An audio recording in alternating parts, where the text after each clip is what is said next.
Before we get into the video, just again, thank you so much to all my YouTube members, Twitch subs who are supporting me, showing up to the streams. You guys are awesome, so consistent. And if you want to check out the stream, I stream every Tuesday, Wednesday from 6 to 10 p.m. Central Time. All right, back to the... Hey, how's it going, everyone?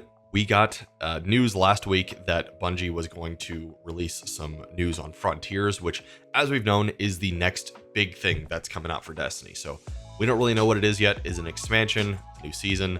Are they changing stuff up entirely? Let's find out. So paving the way for new Frontiers. Today marks the 10-year anniversary of Destiny. Happy anniversary to all of us day one people out there. We set out in 2014 to do something new and different for our studio. We conquered the Witness, looted dungeons, ascended to the Lighthouse, and more. Now we look to the future. We're plotting our course to the stars through codename Frontiers. We closed the door with the final shape, but we are opening a new one, a weird one, an exciting one that takes Destiny to places it has never been before. A lot of people are thinking Frontiers is us leaving the solar system. We are building this future now and are excited to share with you a first glimpse of it today. Sweet. All right, I like these. Let's kind of analyze this. We won't go too in depth because it's probably going to explain it down below. But all right, just this graphic. Summer 2025, we have an expansion. Winter 2025.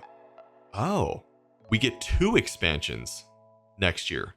Apollo and Behemoth. Summer 2025, major update, codename Arsenal. So that's like seasons, rewards pass. Yes. So, okay. Apollo, big expansion. That's the next like final shape. Maybe like half the size. We'll see. We get season, codename Surge. Winter, but we get Behemoth. Winter 25, major update. Spring 2026, major update. And we don't know the names of those. Season is available to all players both times. They're getting rid of episodes, guys. Season available to all players. So we have 6-month seasons, it looks like. 2 big seasons. So they're changing it again, breaking it down into 2 mini seasons per season is how I'm reading it. Are you guys seeing it a different way? Expansion, new stories, new locations, new missions, new weapons, new gear, new raids and dungeons. Raids and dungeons. Seasonal update, new and reprised activities, new gear, new artifact mods, new modifiers, new challenges, new sandbox meta, new events, rewards pass, exotic weapon and ornament. Okay, so that's similar. Yeah, all right, basically the exact same. Let's read this. This roadmap lays out our plan for year 11 and beyond, with some exciting changes to our annual model. 2 expansions per year, 4 major updates of free content every year. Over the next few months, we will be sharing more info with you on codename Frontiers, which is how we are describing major innovations coming to Destiny over the next few years, starting with our next expansion, codename Apollo. Okay, so Frontiers is like, all right, guys, this is Destiny 3.0, but not Destiny 3, basically. And codename Apollo is the next expansion, summer 2025. We have several dev insight deep dives going live today, and we'll continue to add more to this list over the weeks and months to come. Please do not delay this. Don't. Could you imagine how bad that would be? Sorry, guys. Codename Apollo delayed winter 2025. Today, we will also have Tyson Green, the game director for Destiny 2, and Allison Lurs, the Destiny 2 narrative director, diving through some of our future plans for Destiny 2. Our goal is to be more transparent in our communications with you. This means sharing our work more frequently, even if you see our mistakes and false starts along the way. So please remember that our roadmap and plans are subject to change as we get deeper into development. Ultimately, this is your game too. We want you to see how more of it is made and why. Love that sentence. That's cool. If you take away nothing else, it should be this. We're excited for Destiny 2 to change and improve in ways that will allow it to keep evolving into the future. Okay, so thoughts real quick. I am not very excited about Destiny right now. As you guys know, I've been playing Warframe, other games. It's a chore for me to log into Destiny. It has been the same version of Destiny, just about. Final Shape was great, but seasons in general, once we get rid of the honeymoon phase for every year that the expansion comes out, it's been really hard to get excited about the game. Even when new seasons drop, it's like we get a new raid or a new dungeon, then it's kind of exciting. But overall, like right now, my motivation is very low to log into the game. It's going to take something absolutely massive like this for me to get excited about the future of Destiny. Of course, I'll still be playing it. Like maybe episode Revenant is going to be really cool. I'll always try it, but right now it's just not exciting. And if Bungie was going to come out with just episode 4, 5, 6, the same thing that we've been dealing with, the same kind of expansion drop. To me, it needs that overhaul, guys. A lot of people want Destiny 3. I think Destiny 3 would solve it, but even in Destiny 2, if they can somehow find a way to make it a Destiny 3, that's what we need. So let's see if we can get excited about this. Dev Insight Deep Dives. Okay. Below you will find a list of Dev Insight Deep Dives. Okay, I did read one of these and I was confused. I'm like, this is like really specific. I read the activities one, or maybe I read the portal one. Okay, so we will be building upon this section over the next few months with breakdowns of features and changes coming to Destiny. So these are very in-depth versions of specific things. So, but this is, I think, what everyone's more excited about here. So our vision for the future of Destiny 2. Holy cow. All right, let's analyze this. Anything interesting going on here? This is, I can't really tell. Is that the EDZ, maybe? All right, let's move on. Tyson Green. My name is Tyson, and I'm the game director for Destiny 2. I'm excited to speak today about our team's vision for Destiny. First and foremost, we all still love Destiny. It's a unique and challenging game, both for you and us. I've personally been working on Destiny for 15 years, and it still excites me creatively. There are not many games I could say that about. But at the same time, we recognize it has become too rigid. Yes, expansions have started to feel too formulaic and are over too quickly with little replay value. Yes, seasons and episodes keep getting bigger, but can still feel like you are just going through the motions. Preach. We feel it's time for Destiny to change and evolve, and our community wants this game to grow and innovate too. And to that, we need to start breaking some of the molds.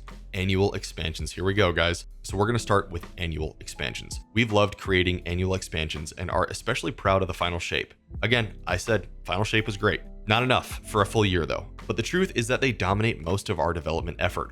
We need to free ourselves up and explore and innovate with how we deliver Destiny 2 content so we can invest in areas of the game that will feel more impactful to players. Starting next year, instead of one big expansion, we're going to deliver 2 medium-sized expansions, one every 6 months. Each of these will depart from the one-shot campaign structure we've been using essentially unchanged since Shadowkeep, and each will be an opportunity to explore exciting new formulas instead. Okay, I'm gonna hold off here. We are excited. I'll hold off till the end of this paragraph here. We're excited to try new things that challenge your idea of what a Destiny experience can be. We are actively prototyping non-linear campaigns. Interesting. Exploration experiences similar to the Dreaming City or Metroidvania's. That word is good. Metroidvania. And even more unusual formats like roguelikes, or survival shooters. Each expansion will present a new opportunity to try something different. Departing from one-shot campaigns doesn't mean we are turning away from great storytelling. Going forward, we want to return to the mystery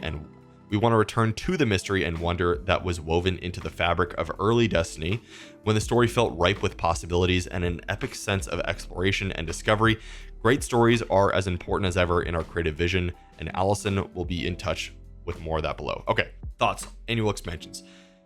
2 medium-sized expansions. I don't know if concerning is the right word, but it makes sense because if you think about it, every expansion, it says that it takes up most of their development effort. Every expansion has this crazy campaign and a destination that we grind for like the first 3 weeks of the game coming out, and then we just never go back. So maybe this means like less huge destinations that we get to explore, because honestly, the destinations used to excite me, new places, and now it's basically the same thing coded in a different color of paint. Is how everything is like, go find all the collectibles that are locked out on a time gate each week, and then maybe find some secret chests here and there, and then that's kind of it. You know, you do some secrets and there's no reason to go back. But what this is saying here, so Metroidvanias, I want to highlight this. If you don't know really what that is, Metroid Prime, Castlevania, or just the Metroid universe in general is very much like a good example is maybe very early on in the game, in Metroid Prime, for example, you would see like a red door, but your gun only opens up blue doors. And so you're like, ooh, I can come back to that. What's behind that? And then you go through like 80% of the game, you get the weapon that can open up red doors, and you go all the way back to the beginning, you open up that red door, you find a whole new area that you missed out. That would be cool if they could find out some way where we're kind of unlocking a new open world or something like that. I don't know how they do that in Destiny, but Metroid Prime is one of my favorite games ever. I absolutely love that system and that formula. It is really cool, and if they can nail that in Destiny, I would be very happy. Okay, so I think that was all. Oh, this is the other thing I want to touch on here. So when the story felt ripe with possibilities and an epic sense of exploration, obviously early on in the game, we were all trying to find out, what are the Hive? How did they get started? And when Taken King came out, we found the Books of Sorrow. We got to find out more about Oryx and how they all started off as the Krill, and all that story was really, really cool. But now we found out everything about the universe, and it doesn't really seem like there's much for us to explore. This is kind of hinting at, hey, you barely know anything right now, and we're gonna open up this universe to be like way cooler and new mysteries to find out. I like that, because even now in episode Echoes, it's like we've already known about this character before, and the Vex really aren't that interesting to me right now. So I don't know, maybe we'll see some new enemy races, just some twists and turns. That's what we need. So okay, seasons. With a change to 2 expansions per year, our seasonal model will be changing as well. Instead of 3 episodes, we will be building 4 major updates per year, 1 every 3 months. Back to seasons. Each expansion will launch alongside a major update at the start of a season, and then a second major update will follow 3 months later to refresh the core game with new and reprised content, including activities, strikes, exotic missions, or entirely new modes like Onslaught. Cool. Rewards, weapons, armor, artifact mods, exotics, and more. New weekly events, new features, combat meta, and balance updates. All right. So yeah, back to seasons is how I'm reading that. Nothing too crazy or exciting there, but the big seasonal resets will still happen, but now twice a year alongside the expansions. Okay, so this means if you don't get your seasonal stuff done during that 6 months, once the new expansion drops, you'll lose the ability to do that. So now you don't have a full year to get stuff, which is good. I think that's a good change, because what a lot of people do is they're like, I'm tired of Destiny earlier in the year. I'm gonna wait until I'll buy the season or the deluxe pass. I'll wait until the very end of the year, and then I'll just grind because there's actually a lot of stuff for me to do. I'll get all the weapons. Now you're gonna be cut down to 6 months, so it's gonna hopefully just bring new content into the game where so many people aren't just loading up at the end of the year. But each update will be a substantial refresh of the core game, bringing new activities and reward content. We're also excited to announce that, like Destiny 2 Into the Light, these updates and their core content will be free to all players. That's amazing. Just to reinforce that, that's great. We want Destiny to be easier for anyone to play or recommend, so we want to remove that major barrier to the experience, which means we need to talk about the core game itself. Core game. The core game is Destiny's always available evergreen activity experience, and we need to fix 2 key things with it. Approachability. First, Destiny is too complex. I mean, I kind of see that. I do. I guess with build crafting, it can be complex, but you want it to be complex. For veteran players, you want it to feel very customizable. And like, what we don't want is for them to go how they launched Destiny 2 with Subclass 2.0, which were just like, hey, choose a diamond and then you get your abilities. There was no customization. I hope they're not talking about that. But with hundreds of activities, you practically need a PhD to decide what to play and how to get rewards you're looking for. We're going to start fixing this by modernizing. I thought that said monetizing. We're going to start fixing this by modernizing our activity UI, the director, to make it easier for everyone to find and launch great activities. And we're reworking our reward model to make sure that all of those activities offer meaningful rewards. Our deep dives to activities and rewards will go into more details on this. Okay, so yes, the director is not, it looks really pretty, but it's not an intuitive design. I want to see all raids in one place, all dungeons in one place. There's so many now that you almost forget where each raid and dungeon takes place. There's so many planets and so much going on. Just make it organized. At least give us the option. So if you want to keep the planetary model the same, that's great, but it would be nice to be like, hey, raids, here's a list of all 8, or even like a raids and dungeon screen where you could just choose from everything. They could make that look really good. Gear and challenge should matter. Even great activities stop mattering if the challenge dries up and the rewards are not worth it. So we're investing in a greatly improved challenge customization system to let players of any skill range find the right challenge level for them, with rewards that improve based on the challenge level you take on. These won't just be simple incoming damage increases either. The team is cooking up some great gameplay modifiers to give enemies some exciting tools to mix things up on every run. We will have a deep dive coming soon to show off some of these new threats. I did read that article. I'm pretty sure the one that they're talking about. And yeah, the changes look interesting for sure. As for the rewards, there will be higher tiers of legendary gear. I think adept weapons and artifice armor that will be available from these higher challenge ranges in a much wider variety of activities across PvE and PvP. Okay. These two changes will help the core game experience to be easier to drop into and much deeper in terms of variety and pursuit of personal mastery. And they are a starting point for ongoing changes aimed to be continuing to improve Destiny in these regards. Okay, the next multi-year saga, we like the sound of that, starts with codename Apollo. Allison Lurs. Hello, I'm Allison and I'm the D2 narrative director. I'm a fresh face at Bungie. I started doing narrative direction for seasons in fall 2022, and my first D2 expansion was the Final Shape.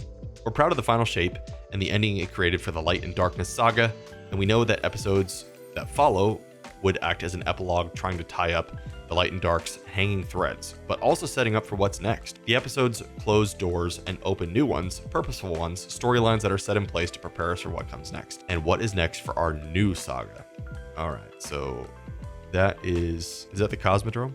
Like a really dark version of Cosmodrome. Kind of looks like it. You'll see teases of it in the later 2 episodes and then fully kick off with codename Apollo. This next saga is based around a core theme, much like the Light and Darkness saga did. It will introduce plenty of new characters, factions, twists, and more. There's a lot more here, we will say eventually, but we don't want to spoil the journey for you. Kind of wish they would. This will be a multi-year journey, one that we can't wait to take you on. Okay, so they're not saying 10 years like they did with Light and Darkness saga, but multi-year, good. Our first expansion, codename Apollo, is a non-linear character-driven adventure, unlike the episodes right now. What do we mean by codename Apollo is non-linear? Previously, in stories like the Final Shape, you experienced the story as A to B to C to D in a nice straight line. In codename Apollo, our story takes place over dozens of threads you'll have to explore and discover. So when you land on a brand new location, the story starts at A, and then you could choose if you want to explore C first or try B or maybe investigate D. And the options you didn't choose, don't worry, those other options are still open for you to go back and play through. You'll need to, because the more you play and discover, the more the story progresses. So experiencing a certain number of threads opens up the next part of the story. The order in which you explore will be something that you choose, but we built codename Apollo in a way that story makes sense and flows from beginning to middle to end. There's no time gating, no waiting for the next drop. Codename Apollo's story unfolds based on player progression. Love that. All right, so this is definitely this has got to be a brand new planet, right? Up here, it kind of looked like the crash ship in the Cosmodrome. I don't know, unless you guys know where this is, I can't really tell. Okay. Destiny is at its best when it's mysterious, weird, and not afraid to try new things. This shift to non-linear stories isn't something we're locking ourselves into, but it's a structure that fits codename Apollo best. The narrative direction of the releases that follow will be quite different, a structure to suit that game's experience. And we want to continue to innovate with each expansion across both gameplay and narrative. Into the unknown. This sounds like a big change, and it is, because when the rhythm of our story becomes predictable, or when characters and our world fail to change, that's how we create a situation, not a story. How can we innovate? By telling a story that keeps up with our innovation, not one that slows it down. This means an evolving world, giving space for new characters, growing and evolving factions, making sure the story that we tell is in a world that we have nurtured and with characters who grow in turn. We believe in rewarding the player for paying attention without punishing someone for not knowing something. That way everyone gets to come along the ride, no matter how deep in the lore they are. You'll see that approach starting with episodes and continuing with a new multi-year story. So when you think about a multi-year arc, what does that look like? Think of it as a constellation of stories united by a single theme. We will show you what that theme is later, but suffice it to say, we believe in it. Think of this as a multi-year arc. Think of this multi-year arc as a web, not a line. Each release fits into the larger saga. We can't wait to take you on that journey. Story is easy to spoil, so I won't ruin the details for what the theme in codename Apollo is or what it's not, but I will give you something to look forward to. Apollo ends with the narrative gasoline that will propel us into the next few years with a clear theme, goal, and a destination that won't come to you as a straight line, but will be well worth the trip. It'll reward you, it'll surprise you, it'll take places Destiny has never seen us before. See you when the time is right. And with that, we've come to a close. Well, to a new beginning, really. Over the next few months, we'll be dishing out more deep dives and engaging into more conversation. We have no doubts that the above breakdown of Codename Frontiers plans to spawn far more questions than we can answer, but we'll be looking to keep you up to date as much as we can. Okay, blah, blah, blah. All right, cool. Nothing really new there. Whew. All right, so that was a lot. Big article. I know this video is going to be long. Overall, I think it's good that they are acknowledging the fact that big foundational things have to change, because they really do. And I won't repeat myself too much, but I think the 2 expansions per year, interesting. I guess we'll have to see kind of how that works. episodes didn't work the way that they thought. We were really excited about episodes at first. Will this work? Again, I don't know. But I do like how seasons are free. It looks like maybe we just have to pay for the battle pass. But yeah, everything in here looks good. We also have 3 articles here. I'm going to kind of poke around here and see if... All right, so Codename Frontiers, Developer Insight, The Portal. These are smaller articles that kind of go over specific things that they'll be changing. So I don't want to read word for word everything that's going on here because these aren't as important. But let's see. So TLDR, The Portal. This is The Portal right here. I did take a look at this. Season 27, so you can see seasons are back. Interesting, they're calling it Frontiers. This is all subject to change, but codename Apollo, so we know what that is. And this screen you'll see here, it looks like it just replaced, or maybe they added. I need to look at it, but yeah, season power 100, so that's interesting. We have fire team ops, so this is kind of like your go-to place if you just want to boot up something quickly. You don't want to dive into a million menus to find what you want to do. So pretty cool. The problem, the destination map, also called the director, is Destiny's venerable activity browsing and selection screen. Over the years, it's grown to be weirdly very unwieldy, making it harder to find specifically what's current and worthwhile to play, and requiring ever more expert knowledge to navigate to what you're looking for. Even current players can have difficulty finding a new activity, while new or returning players have an even greater trouble. Yes, so I was saying that as well. Sometimes I get lost in the director. This is an early mock-up, subject to change. The emphasis of the redesign is quick and clean access to a wider offering of activities with updated rewards, as well as quick access to the current expansion or event content. Okay, cool. Portal categories. Okay, so that's these things here. Solo ops, 1 to 3 player activities requiring very low time or social commitments. I'm going to bullet point these. Fire team ops, 3 player activities for match made or pre-made groups, more cooperation and coordination. Pinnacle, so these are 3 player activities featuring some more challenging content, dungeons, exotic missions, full length onslaughts. Flashpoint ops, I guess that's not here, but Flashpoint ops, 6 player activities for match made or pre-made groups. Planned for a future season, this category will be introduced later next year. More 6-player combat like offensives. And then we have Crucible, of course. Okay, cool. And then an event one as well. So we don't have to go to Eva in the tower, for example. Objective streamlining. The portal screen will also host consolidated and streamlined side objectives like bounties or seasonal challenges. That aspect of the redesign is still a work in progress. You'll see we don't have any bounties here yet, but they will be included on the screen. Cool. Every day, several activities in each category will have bonus rewards to their standard offering. These include specific weapons, specific armor slots, specific armor drops, armor slots. Interesting. Currencies like enhancement materials or strange coins. Okay. Frequently asked questions. Are old activities going away? No, they're not, except for seasonal activities just like normal. What about Gambit? It will remain available from the destination map, but will not be rolled into the portal categories at the start of next year. We're still figuring out our plan for this beloved game mode. Okay. Gambit 9.0.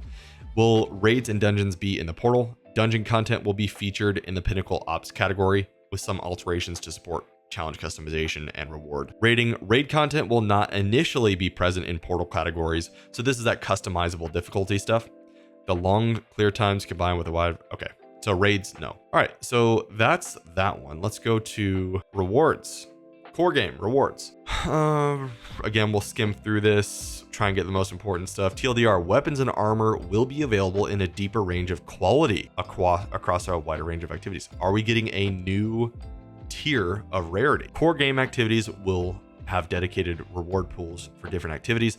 Gear will be labeled as new gear during the season is introduced, will be easier to recognize and build craft around. Okay, that's cool. A little new gear tag. The problem, in past Destiny seasons, only a narrow range of activities received updated rewards, leading to a narrow selection of activities worth playing. These reward pools tended to not be very deep either, with most chases bottoming out with weapon perk rolls or crafting recipes and armor not mattering much at all. Yes. These problems have resulted in shallow, unsatisfying grinds in a tiny subset of the activities available to play, with their best rewards being a matter of luck rather than skill or mastery. The solution: weapon and armor tiers. Here we go. Legendary weapons and armor will be available in a deeper range of quality tiers. I put out a video on this like a year ago in how I wanted this on properties like stat bonuses, enhanced perks, and other benefits for weapons. This will be similar to how adept weapons upgrade their baseline legendary. The baseline tier of legendary weapons and armor will be equivalent to current day legendaries, with higher tiers being generally equivalent to adept weapons in terms of upgrades. Okay, all right, interesting. Anything new that we can see here? No, other than it's just a very purpley weapon. Early mockups are subject to change. These higher tiers of weapons and armor will be available from the full range of core game activities as rewards for higher challenge tiers and mastery of those activities. Reward pools. Some weapons are shared across multiple pools, but the majority of weapons and all armor to a unique single pool. A typical pool is a full armor set for each class and enough weapons to provide multiple options for each weapon slot. Major core game mode pools will be updated, and every major update will be core PvE, PvP, Pinnacle. Okay. Every expansion also contains 2 full reward pools: expansion story, rewards shared among missions, exploration, or other activities in the expansion content, expansion raid and dungeons, rewards for expansion raid or dungeon activities. Okay. In addition to the above pools, some activities like events may have, okay, got it. New gear. This will be a blanket category for all weapons and armor newly introduced into the current season, regardless of source. New gear will receive a special visual treatment to help players identify which weapons and armor sets are new and which may therefore benefit from things like artifact bonuses. Okay. Oh, interesting. I feel like the weapon icon screen is getting pretty messy. You know, like you have the crafted icon down here, the season or episode icon here, and now we have this here taking up the middle. Kind of a lot. Okay. New gear may be required in specific optional activities where players are looking for a level playing field. For example, a Crucible playlist option for players who want to play and with newly introduced gear. That's kind of creative. Frequently asked questions. Does new gear mean old gear is being sunset? No. Okay, not even gonna read that. They already said no. Can I still obtain old gear? Yes, so all our raid dungeon stuff we can still grind for. What's happening with weapon crafting? It's not going away. Will continue to be a way to craft a specific role of a weapon. Our intent is for crafting going forward to provide a catch-up mechanism for roles you weren't able to nab from the original sources. We'll follow up more with crafting details. Okay, got it. All right, so that is rewards. Okay, and so this last one here, I did read this one first, but so I'll kind of bullet point it, but this is the activities for game developer insight. So basically, again, activities feel stale because difficulty and customization of difficulty is not really there right now. Okay, so this screen here, this is like the new difficulty select screen. You can see we have advanced 3, 4, expert 1, expert 2. The way how this works from how they are explaining it is these nodes here are all modifiers. And I bet if we were to hover over this, it would say like, this is the rules one, maybe complete within 15 minutes or something. Gameplay, enemies do 25% more arc damage. And then you'd fill these out, and then filling these out will increase your reward potential. So they say that as you increase, so like this one's silver, you can see expert 2, we have 2 chosen. The one below is expert 3 is gold, and you see we have more modifiers here. So enemy power, maybe they're guaranteed to be 10 cap or you're 10 cap below them or something, but these rewards will increase. And I bet if we were to go master difficulty, add 2 more on, this will turn to platinum. So pretty cool. Apply modifiers, you get a ton of rewards. It looks like for a 1 strike, that's a lot. So that was the main thing there. They say with Crucible, it's not going to work quite like this, but they do have something that they're working on for that. And what about expansion activities? Raids and dungeons released with expansions still represent a pinnacle challenge for players. So it looks like everything besides raids and dungeons will be in there. Are old activities going away? No, except for the seasonal ones. We already answered that. How does matchmaking work with challenge customization for activities that support matchmaking? Fireteam Ops matchmaking will be available for some preset difficulties, but using challenge customization to enable different challenge modifiers will disable matchmaking. So you want to squad up with 3 people here for this one. And guys, my I've been recording for quite a while here. I'm gonna have to cut this out quite a bit. I know this video is really long. There's a lot to go over. So thoughts, again, I guess I kind of put my thoughts at the end of the first main article, but these are good changes. I don't think it's enough information for me to be like, whoa, guys, it's time to be like really pumped about Destiny right now. I think it's good that they're starting this conversation really, really early on. This is way earlier than we normally get news on upcoming expansions, but we needed it. We need it bad. Destiny population is dropping. Content creators are dropping like flies, and we need something to look forward to. Codename Frontiers at the end of that trailer a couple months ago, it wasn't enough. Episodes are not enough, as we all know. They're just seasons 2.0. It's not even, they're not great, as we all know. So yeah, next summer, 2025, Apollo comes out, and I guess we will have to see if it's good or not.